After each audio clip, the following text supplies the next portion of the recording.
जयतु संस्कृतम वंदे सरस्वती। उत्थान एजुकेशन में आप सभी विद्यार्थियों का हार्दिक अभिनंदन, स्वागत है। मैं हेमंत कुमार प्रजापति, वरिष्ठ अध्यापक संस्कृत। आज हम बात करेंगे संस्कृत के माध्यमिक शिक्षा बोर्ड राजस्थान की कक्षा 10वीं की संस्कृत का जो पेपर है, वो उसका ब्लू प्रिंट है, वो अपन समझेंगे। तो देखिए, सबसे पहले कक्षा 10वीं विषय संस्कृत, जो इस पेपर की अवधि है वो रहेगी 3 घंटे 15 मिनट। सपात्रय होरा, पूर्णांक होगा उसका होगा 80 नंबर का। और उद्देश्य हेतु अंक भार, मतलब उद्देश्य से किस प्रकार अंक भार रहेंगे, तो ज्ञान से संबंधित है, वो रहेंगे 17 अंक, मतलब 17 नंबर के। अवबोध है वो रहेंगे 14 नंबर का। अभिव्यक्ति 35 नंबर का। मौलिकता से संबंधित प्रश्न है वो आएंगे 14 नंबर के। कुल मिलाकर के 80 नंबर का पेपर होगा संस्कृत का। अब हम समझेंगे प्रश्नों के प्रकारवार अंक भार, मतलब प्रश्न किस संबंधित आएंगे और उसका अंक भार क्या होगा। तो सबसे पहले वस्तुनिष्ठ प्रश्न आएंगे और उन प्रश्नों की संख्या होगी 18 और प्रत्येक प्रश्न 1 नंबर का होगा। दूसरा है अति लघुत्रात्मक प्रश्न, जो प्रश्नों की संख्या होगी 12 और प्रत्येक प्रश्न है होगा 1 अंक का। उसके बाद में लघुत्रात्मक प्रश्न आएंगे 13 प्रश्न, प्रत्येक प्रश्न 2 नंबर के। बाद में लघुत्रात्मक प्रश्न 13 नंबर, प्रत्येक प्रश्न 2 नंबर के। दीर्घ उत्तरीय प्रश्न, प्रश्नों की संख्या 4 रहेगी, प्रत्येक प्रश्न 3 नंबर का होगा। और सबसे बाद में निबंधात्मक प्रश्न, जो कम से कम 10 या 12 लाइन में लिखना होता है, उसके उससे संबंधित 3 प्रश्न आएंगे और प्रत्येक प्रश्न है वो 4 नंबर का होगा। इस प्रकार जो पेपर में कुल प्रश्न संख्या होगी, छोटे और बड़े, वो होंगे 50 प्रश्न। आगे देखते हैं विषय वस्तु का अंक भार। जो प्रश्न पत्र है किस प्रकार आएगा, किससे संबंधित प्रश्न आएंगे, उसको हम समझेंगे।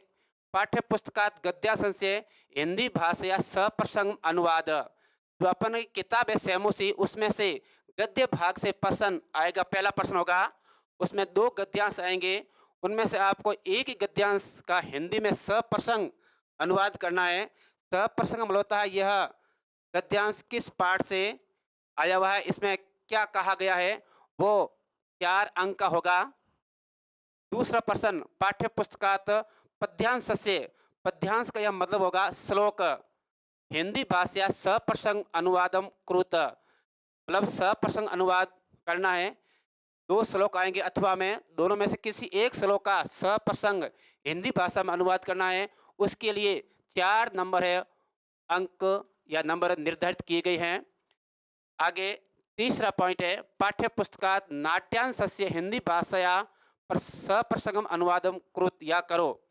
पाठ्य पुस्तक में जो हमारी सैमोसी किताब है, उसमें 2 नाट्यांश पाठ दिए गए हैं, उनमें से अथवा में सवाल आएंगे या अथवा में नाट्यांश का भाग आएगा। उनमें से किसी एक भाग का आपको हिंदी भाषा में सप्रसंग अनुवाद करना है। ध्यान रहे, सप्रसंग पूछा है तो आपको उसमें सप्रसंग का पूरा विवरण लिखना पड़ेगा और इसके लिए 4 नंबर निर्धारित किए गए हैं। उसके बाद में पाठ्य पुस्तकात पद्यांश से सूक्त वचन से व संस्कृत भावार्थ लेखनम, मतलब ये होगा पाठ्य पुस्तक से पद्यांश मतलब श्लोका या एक सूक्ति लिखी आएगी, उसका भावार्थ संस्कृत में लिखना है। ध्यान रहे, इसका अनुवाद संस्कृत में ही करना है और इसके लिए 2 नंबर है वो निर्धारित किए गए हैं। उसके बाद में आता है संस्कृत माध्यमेन प्रश्नोत्तराणी एक पदेन पूर्ण पदेन च, मतलब ये होगा जो 5वां प्रश्न होगा उनमें 2 तरह के प्रश्न पूछ जाएंगे।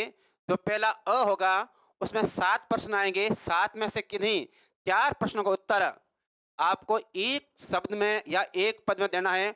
उसके लिए 2 नंबर अंक निर्धारित किए गए हैं।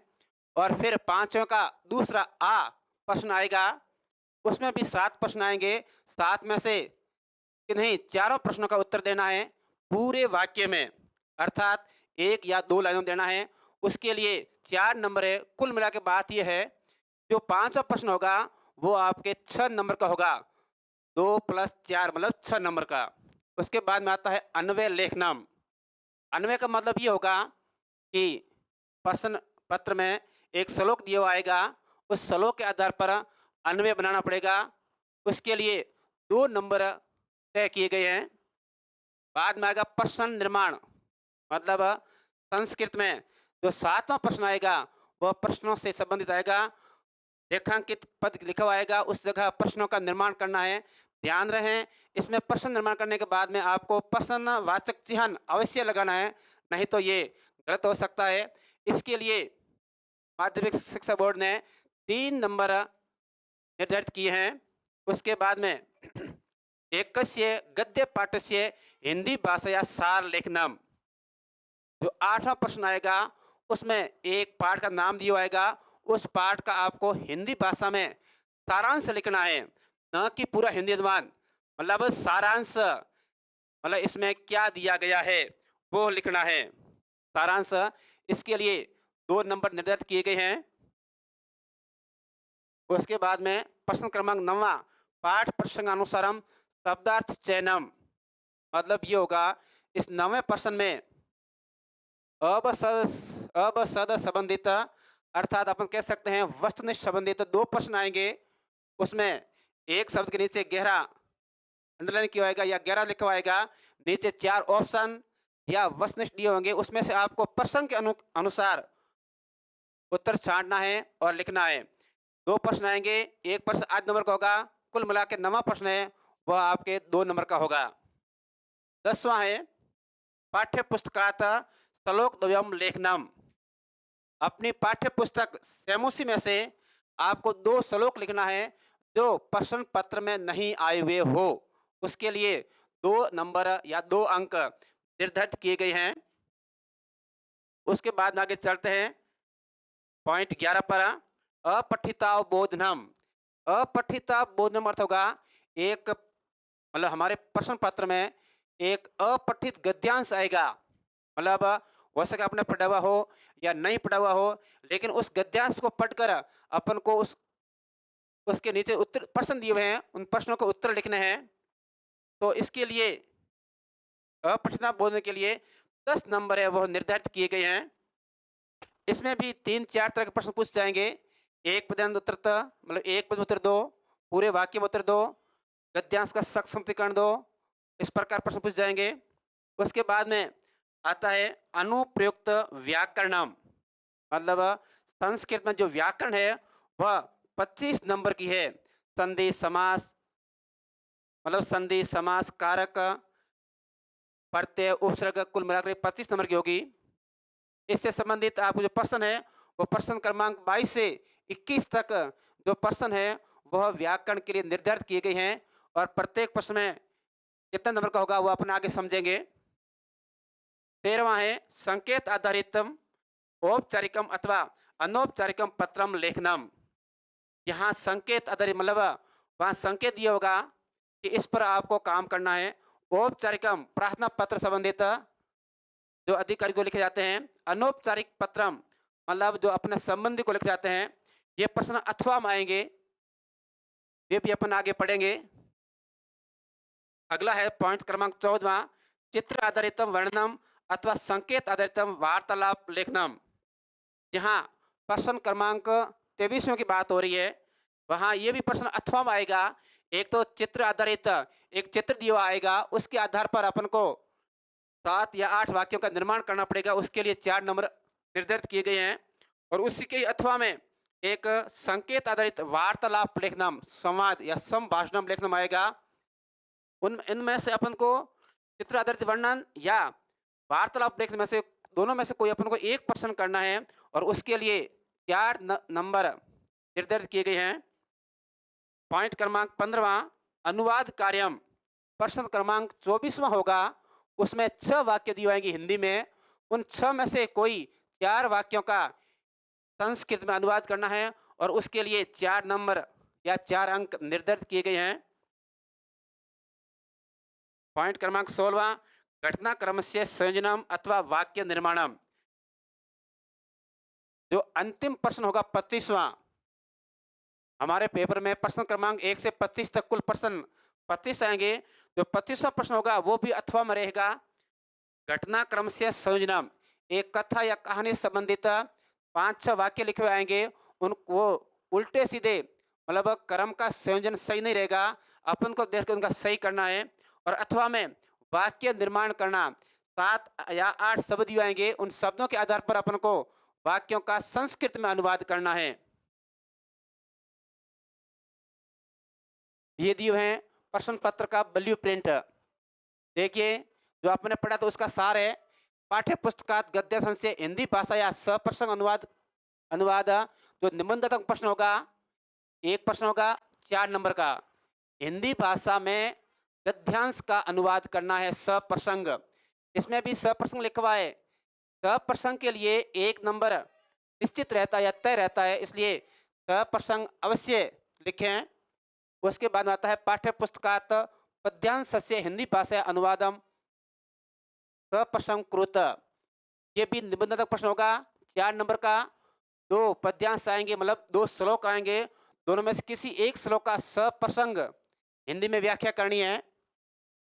आगे 30 दिया है पाठ्य पुस्तक नाट्यांश हिंदी भाषा या सप्रसंग अनुवाद। मतलब ये होगा, जो पाठ में 2 पाठ आए हुए, हमने किताब में 2 पाठ आए हुए हैं नाट्यांश से संबंधित, उस नाट्यांश में से 2 गद्यांश यहाँ दिए जाएंगे और उनका स- संस्कृत से हिंदी में अनुवाद करना है सप्रसंग। उनके लिए भी 4 अंक निर्धारित किए गए हैं। उसके बाद में पाठ्य पुस्तकात पद्यांश से सूक्त वचन से व संस्कृत भावार्थ लेखनम, जो आपने पहले देखा था कि पाठ्य पुस्तक से श्लोक का या सूक्ति का मतलब एक पंक्ति लिखी आएगी, उनका संस्कृत में अनुवाद करना है। और उसके लिए जो प्रश्न है वो आएगा लघु त्रयात्मक प्रश्न 2 नंबर का। संस्कृत माध्यमेन प्रश्नोत्तरणी एक पदेन पूर्ण पदेन च, मतलब ये होगा जो 5वां प्रश्न आएगा उसमें 6 प्रश्न आएंगे, 6 में से अपन को 4 करने हैं और प्रत्येक प्रश्न आधे नंबर का होगा। कुल मिला के ये 2 नंबर का होगा। और 5वें का दूसरा भाग जो आएगा उसमें भी 7 प्रश्न होंगे, 7 में से अपन को 4 प्रश्न करने हैं। ये होगा अति लघु त्रात्मक प्रश्न, प्रत्येक प्रश्न 1 अंक का होगा। अन्वय लेखनम, अन्वय से संबंधित प्रश्न है वो आएगा लघु त्रात्मक संबंधित, वो होगा 2 नंबर का। अन्वय लेखन हो गया प्रश्न निर्माणम कृत, मतलब संस्कृत में प्रश्न निर्माण करो, तो ये अति लघु त्रात्मक प्रश्न आएगा। 3 प्रश्न आएंगे और तीनों का संस्कृत में प्रश्न निर्माण करना है। जो रेखांकित पद आएगा उस जगह प्रश्न निर्माण करना है और पीछे प्रश्नवाचक चिन्ह भी लगाना है। 8वां एकस्य गद्य पाठ से हिंदी भाषायाम सार लेखनम, जो 8वां प्रश्न आएगा वह आएगा लघु त्रात्मक प्रश्न, जो 2 नंबर का होगा। उसमें आपको पूरे पाठ का सार नहीं, सार लिखना, ना कि अनुवाद लिखना है।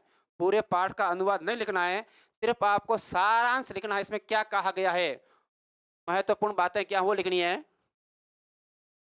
आगे पाठ प्रसंगानुसारम शब्दार्थ चयनम, आपने पहले बात की थी कि वस्तुनिष्ठ प्रश्न संबंधित 2 प्रश्न आएंगे 1 नंबर के, मतलब एक प्रश्न आधे नंबर का होगा।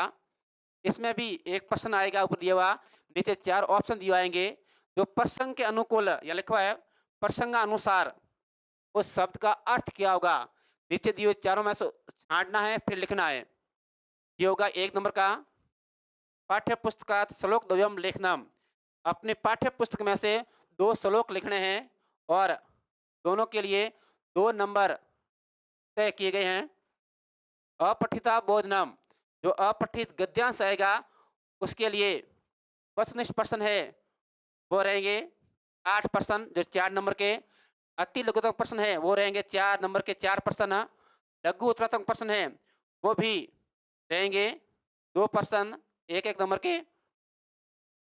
बाद में बात आती है अनुप्रयुक्त व्याकरणम, अनुप्रयुक्त व्याकरण में उसमें 10 प्रश्न आएंगे 10 नंबर के अति लघु त्रात्मक प्रश्न, और 15 प्रश्न आएंगे 15 नंबर के, वे भी अति लघु त्रात्मक प्रश्न। संकेत आधारितम औपचारिकम अथवा अनौपचारिकम पत्रम लेखनम, ये आपने पहले देखा था कि संकेत आधारित वहाँ कुछ हर जगह संबंधित रिक्त स्थान पूर्ति करो संबंधित प्रश्न आएंगे और उसके आधार पर अपन को या तो प्रार्थना पत्र लिखना है या अथवा माई का पत्र, उसको दोनों में से कोई अपन को एक करना है, चाहे प्रार्थना पत्र लिखना चाहे पत्र लिखना। उसके बाद में पॉइंट क्रमांक 14वां, चित्र आधारित वर्णनम अथवा संकेत आधारित वार्तालाप लिखना। ये होगा 4 नंबर का। मतलब ये होगा कि जो चित्र आएगा उसके आधारित आपको 8 वाक्यों का निर्माण करना पड़ेगा संस्कृत में, और अथवा में वार्तालाप लिखना। ऊपर 7 या 8 शब्द दिए आएंगे और नीचे वार्तालाप खाली जगह में लिखी आएगी। आपको ऊपर से शब्द छांटने हैं और नीचे लिखने हैं। आगे पॉइंट क्रमांक 15वां, अनुवाद कार्यम। अनुवाद कार्यम से ये प्रश्न है, 4 नंबर का आएगा। उस अनुवाद कार्य में कुल 6 वाक्य आएंगे। 6 में से अपन को कुल 4 वाक्यों का संस्कृत में अनुवाद करना है। और सबसे अंत में घटनाक्रम से संयोजनम अथवा वाक्य निर्माणम, इससे संबंधित दीर्घ उत्तरीय प्रश्न आएगा। मतलब 6 वाक्य लिखे आएंगे जो क्रम से सही ढंग से नहीं लिखे होंगे। उसमें विद्यार्थी खुद को उसको पहले पूरे पूरे पढ़ने हैं, फिर क्रम से संयोजन का मतलब सही तरीके से लिखना है। पहले वाक्य कौन सा आएगा, सबसे अंत में कौन सा आएगा, अथवा वाक्य निर्माण करना। सबसे अंत में 8 शब्द लिखे आएंगे, उनके अनुसार आपको संस्कृत में अनुवाद करना है। अब अपन इसे नीचे लिखा हुआ है विकल्पों की संख्या, प्रश्न क्रमांक 1 2 3 4 5 22 23 और 25। तो ये प्रश्न लिखे हुए हैं ये विकल्पात्मक है। मतलब इसमें दो दो ऑप्शन संबंधित या अथवा में आएंगे, दोनों में से कोई एक करना है। पहला, दूसरा, तीसरा, चौथा, 5वां, 22वां, 23वां और 25वां, ये अथवा से संबंधित प्रश्न होंगे। और यहाँ लिखा हुआ कोष्टक में बाहर की संख्या अंकों की तथा भीतर प्रश्नों के 2 तक है। अब अपन चलते हैं आगे प्रश्न पत्र पर। अपने मॉडल पेपर है उसको हल करते हैं। सबसे ऊपर लिखा हुआ है माध्यमिक परीक्षा 2023। ध्यान रहे अपन मॉडल प्रश्न पत्र वो समझ रहे हैं। विषय संस्कृत, कक्षा 10वीं, खंड अ। जो पूर्णांक होगा, जो अंक होंगे वो होंगे आपके 80 नंबर के। पूर्णांक कहा 80 थी।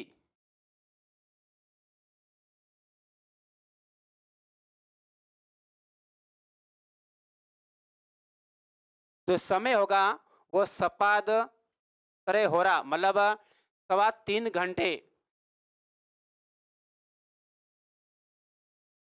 सपाद तरह हो रहा 3.25 घंटे।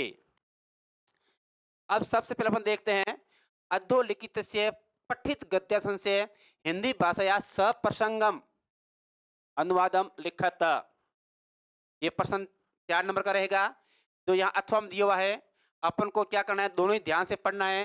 जो अपन को अच्छी तरह से आता है वो आपको सबसे पहले करना है। और इस बात का पूरा ध्यान रखना है कि सप्रसंगम यह किस पाठ से, किस पुस्तक से आया हुआ है और इसमें महत्वपूर्ण बात क्या है वो पहले लिखनी है, फिर इसका हिंदी अनुवाद करना है। और ध्यान रहे कुछ विद्यार्थी क्या करते हैं, दोनों ही कर लेते हैं। दोनों ही नहीं करने हैं, इनमें से सिर्फ आपको एक गद्यांश का हिंदी में सप्रसंग अनुवाद करना है। आगे चलते हैं प्रश्न क्रमांक 2 पर। अधोलिखित पठित पद्यांश से हिंदी भाषा सप्रसंग अनुवादम लिखत।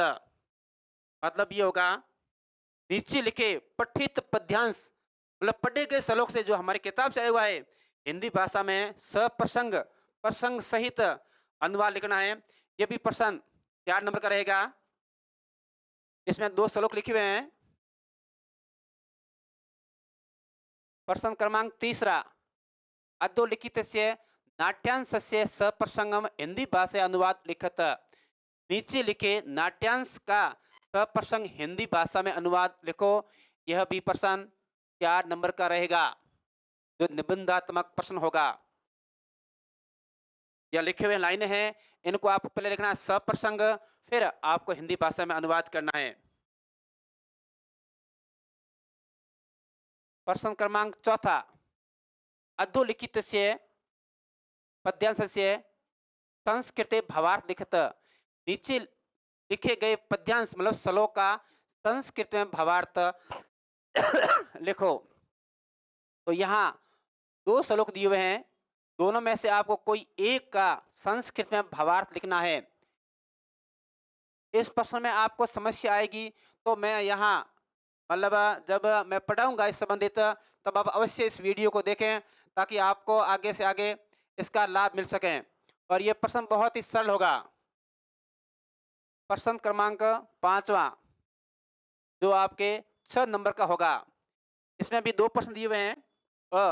अधोलिखितेषु सप्तसु चतुर्णां प्रश्नानां संस्कृते उत्तराणि एक पदेन लिखित। नीचे लिखे सातों में से चारों प्रश्नों का संस्कृत में उत्तर एक पद में लिखें।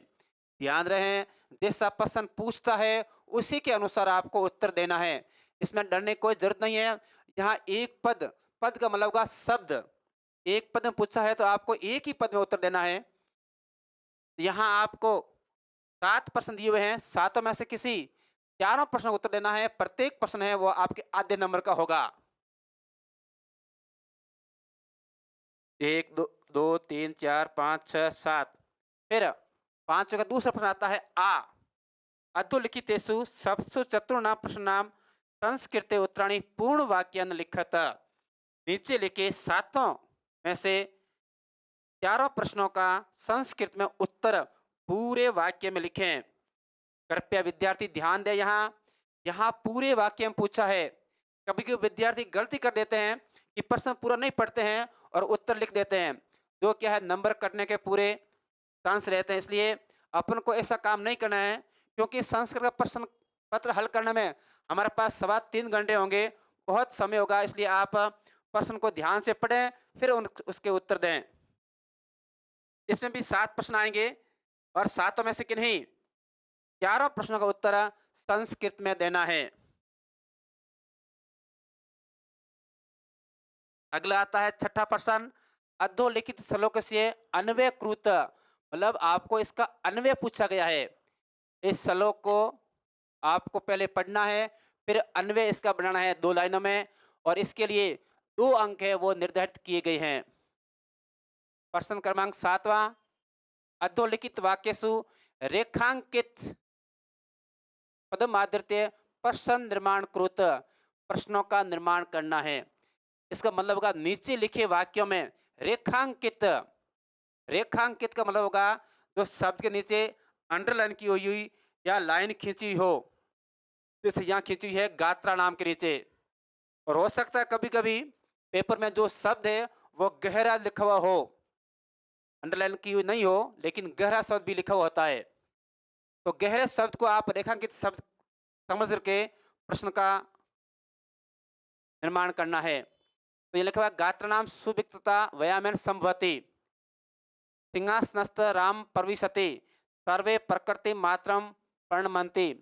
इन प्रश्नों का जो यहाँ लिखा हुआ है जो वाक्य, इनका प्रश्न निर्माण करना है। अब चलते हैं प्रश्न क्रमांक 8 पर।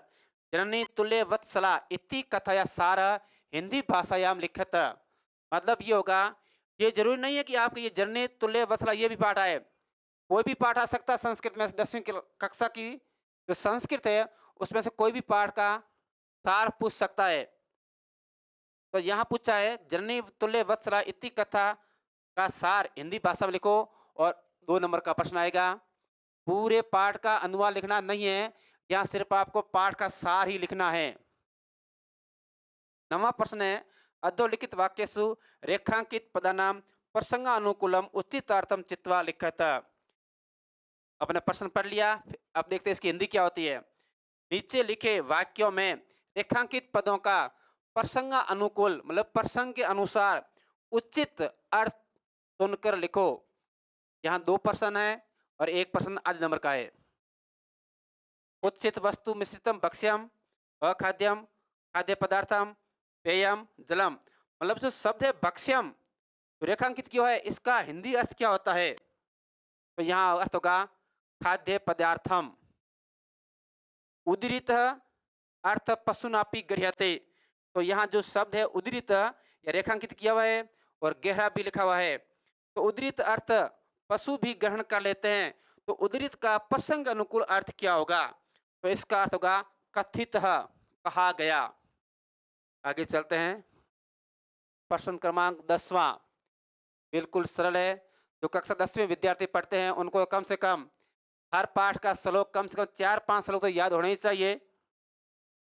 सब पाठ्य पुस्तकात प्रश्नम प्रश्न पत्र अतिरिच्य द्वौ श्लोको लिखित। अपने पाठ्य पुस्तक से प्रश्न पत्र के सिवाय 2 श्लोक लिखो। मतलब ये होगा 2 श्लोक लिखने हैं अपने पाठ्य पुस्तक से जो प्रश्न पत्र में नहीं आए हुए हो। ये है प्रत्येक श्लोक 1 नंबर का होगा और यहाँ 2 नंबर निर्धारित किए गए हैं। 2 श्लोक लिखने हैं। 11वां प्रश्न है अधोलिखितम अपठित गद्यांशम पठित्वा एतद आधारित प्रश्नानाम यथा निर्देशम उत्तराणि लिखत। जो अपठित गद्यांश है वह 10 नंबर का होगा। सबसे पहले आपको ये पूरा जो गद्यांश है इसको पढ़ना है, 2-3 बार पढ़ना। जब आप 2-3 बार पढ़ोगे तो आपके समझ में आएगा। फिर आपको प्रश्नों को पढ़ना है। यहाँ लिखा एक पदेन उत्तरत, मतलब एक शब्द में उत्तर देना। इसके लिए 4 प्रश्न है। फिर दूसरा प्रश्न है पूर्ण वाक्य उत्तर, पूरे वाक्य में उत्तर दो। इसके लिए भी 4 प्रश्न है। सॉरी, इसके लिए 3 प्रश्न दिए हुए हैं, अ, ब और स। तो तीसरा प्रश्न है अस्य गद्यांशस्य समुचितम शीर्षकम लिखत। इस गद्यांश का समुचित शीर्षक लिखो। तो अगर आप इनको 2-3 बार पढ़ोगे तो आपको आराम से समझ में आ जाएगा और इसका शीर्षक क्या होगा। इसके लिए आपको 1-2 बार जरूर पढ़ें। फिर आएगा उपयुक्त गद्यांशस्य संक्षिप्तीकरणम कृत। ऊपर लिखे गए गद्यांश का संक्षिप्तीकरण मतलब छोटा रूप करना है। तो इसमें मुख्य लाइनें हैं या इसका सारांश है वो लिखना है। आगे दिया है निर्देशानुसारम प्रदत्त विकल्पेभ्य उचितम उत्तरम चित्वा लिखित। निर्देश के अनुसार प्रदत्त मतलब दिए गए, प्रदत्त का अर्थ होगा दिए गए विकल्पों से उचित उत्तर चुनकर लिखो। तो इसमें 4 प्रश्न दिए गए हैं। जिस लिखा पत्र पत्रिका इति कर्तृपदस्य गद्यांशे क्रियापदम किम अस्ति। तो आपको जब पढ़ोगे तो आराम से समझ आ जाएगा, इसमें कोई दिक्कत नहीं आएगी। तो इसका सही हो वो उसका उत्तर लिखना है आपको। प्रश्न क्रमांक 12वां। अब यहां से शुरू होती है व्याकरण। व्याकरण प्रश्न क्रमांक 12 शुरू होगी और प्रश्न क्रमांक 21 तक चलेगी। सबसे पहले आता है अधोलिखितयो संधि विच्छेदम कृत्वा संधि नामापि लिखित। नीचे लिखे पदों में संधि विच्छेद करके संधि का नाम लिखो। ध्यान रहे इसमें 2 प्रश्न साथ में पूछे हैं। एक तो पूछा है संधि विच्छेद अर्थात संधि विच्छेद करना है, फिर संधि का नाम लिखना है। कुछ विद्यार्थी क्या करते हैं संधि विच्छेद कर देते हैं और संधि का नाम लिखना भूल जाते हैं, जिससे नंबर कट जाते हैं। इसका पूरा ध्यान रखें। पितुर्ग्रहम, तो इसमें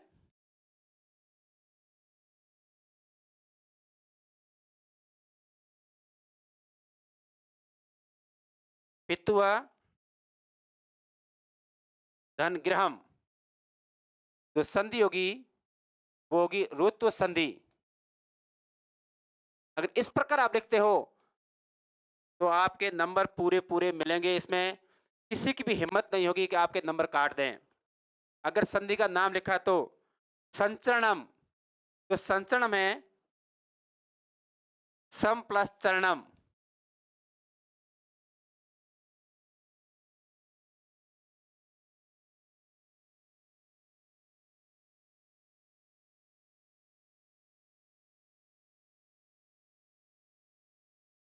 सम प्लस चरणम में अनुस्वार संधि होगी।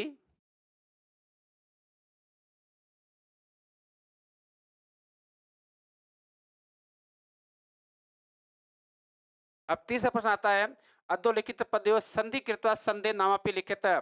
नीचे लिखे पदों में संधि करके, ऊपर तो क्या था संधि विच्छेद, यहाँ संधि करनी है। क्या करनी है? संधि करनी है और फिर संधि का नाम लिखना है। ये लिखा कह प्लस अत्र, तो यहाँ संधि करनी है तो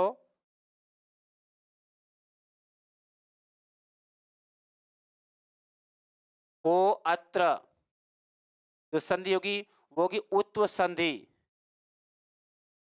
इस प्रकार आप करते हो तो आपको नंबर पूरे में से पूरे मिलेंगे। अगला दिया हुआ है सत्यम वद। तो जो मकार है, मकार का अनुस्वार हो जाएगा और वद संधि होगी अनुस्वार संधि।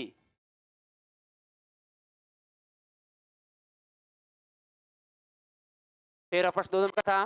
प्रश्न क्रमांक 14वां, अधोलिखित रेखांकित पदेषु समस्त पदानां विग्रहम अथवा विग्रह पदानां समासम कृत्वा समासस्य नामान लिखत।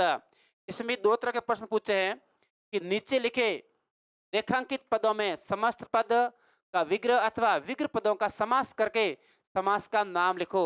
यह लिखा है, अंडरलाइन की हुई है, कज्जल मलिनम, धुएं जैसा काला, कजलम एवं मलिनम। यह लिखा है शरीरस्थो, शरीर में स्थित, यानी विमूढ़ा धी यस्य सह। इस प्रकार आपको पढ़ करके आपको प्रसन्न होने की जरूरत नहीं है। जब अपन व्याकरण पढ़ेंगे उसमें स्पष्ट कर देंगे। 15 प्रश्न है, अधोलिखित पदेषु रेखांकित पदस्य विभक्ति तत्कारणम च लिखत। ये प्रश्न रहेगा 4 नंबर का, जो कारक से संबंधित है। न्यायाधिकरण प्रतिपृष्ठौ धेनुना माता सुरभि आसीत अलम अति विस्तरेण राम लव कुशौ आसन अर्धनम उपवेशति। प्रश्न क्रमांक 16वां, कोष्ठ के प्रदत्त प्रकृति प्रत्यभ्याम पदम निर्माय वाक्यम पूरेत रेखांकित पदम पृथक कृत्वा च लिखत।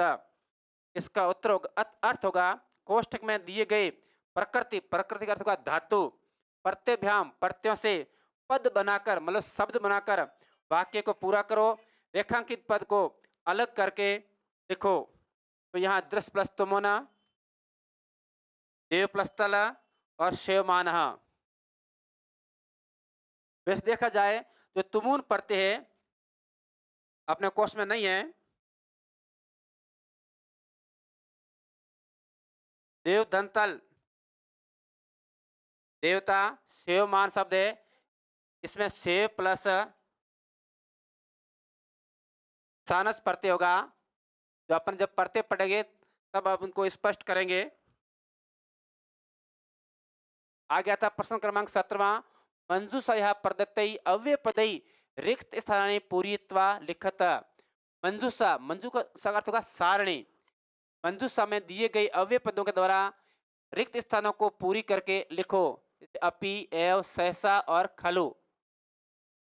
जो अव्यय हैं वो आपके कोर्स में 3 नंबर के हैं। तो इसमें इन चारों में से खाली जगह इसमें भरते जाना है और प्रश्न को कॉपी लिख जाना है। जब अपन अव्यय पढ़ेंगे तो उसमें आप समझाएंगे। प्रश्न क्रमांक 18वां, अधोलिखित पदयो उपसर्गम शब्दम च पृथक कृत्वा लिखत।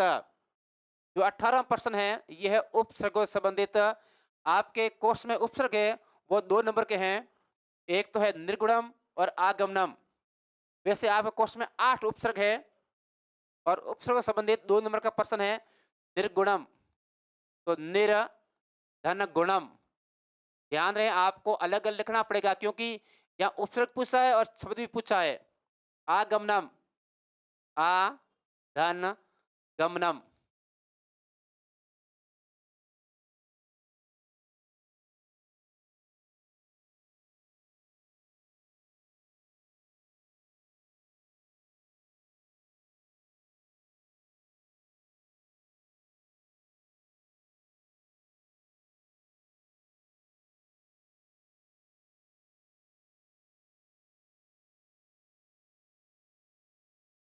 प्रश्न क्रमांक 19वां, कोष्ठकेषु प्रदत्तेषु पदेषु यथा निर्दिष्टा विभक्तिम प्रयुज्य। यहाँ यू लिखवा है, युज्य रिक्त स्थाने पूर्यता।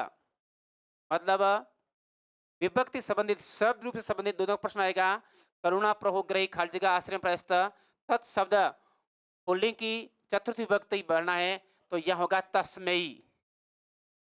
खाली जगह ग्रंथ पठ्यते अस्मत् शब्द की तृतीय विभक्ति बढ़नी है तो यह होगा मया। जो शब्द रूप है आपके कोर्स में लगभग 15 या 16 शब्द रूप है, वो याद करोगे तो ही आप इस प्रश्न को सही कर पाओगे। 20वां प्रश्न है, कोष्ठकेषु दत्तेषु धातुषु निर्देशानुसारम परिवर्तनम विधाय रिक्त स्थाने पूर्यतः। मतलब जो ये शब्द है वो होगा आपके धातुओं से संबंधित। तो आपके कोर्स में है 14 धातुएं दी हुई है, वो आप कोर्स में वो तो याद करनी है। जो प्रश्न पद में है उसके सिवाय 2 धातुएं और दी हुई है आत्मपदम है, उनको भी साथ में याद करना है।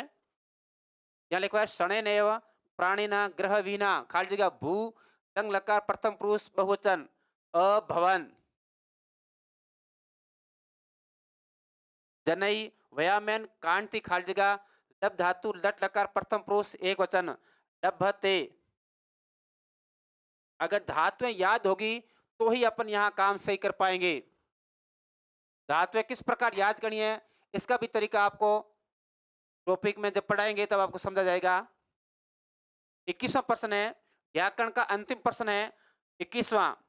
अधोलिखित संख्यावाची शब्द संस्कृत लिखित नीचे लिखे संस्कृतवाची नीचे लिखे संख्या को संस्कृत शब्दों में लिखो। तो लिखा हुआ है 117।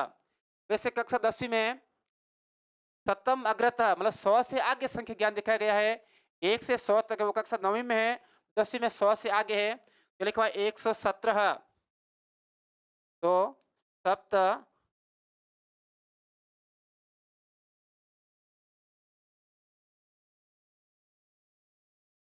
दशाधिक शतम इस प्रकार लिखा जाएगा। 521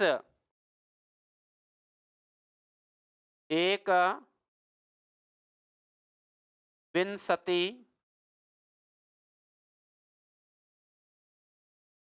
अधिक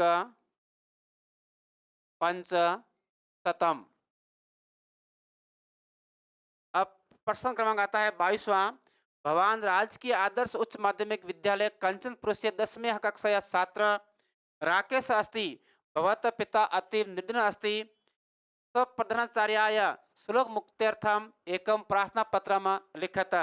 मतलब योगा भगवान का आप राजकीय आदर्श उच्च माध्यमिक विद्यालय कंचनपुर का 10वीं कक्षा का छात्र राकेश हैं।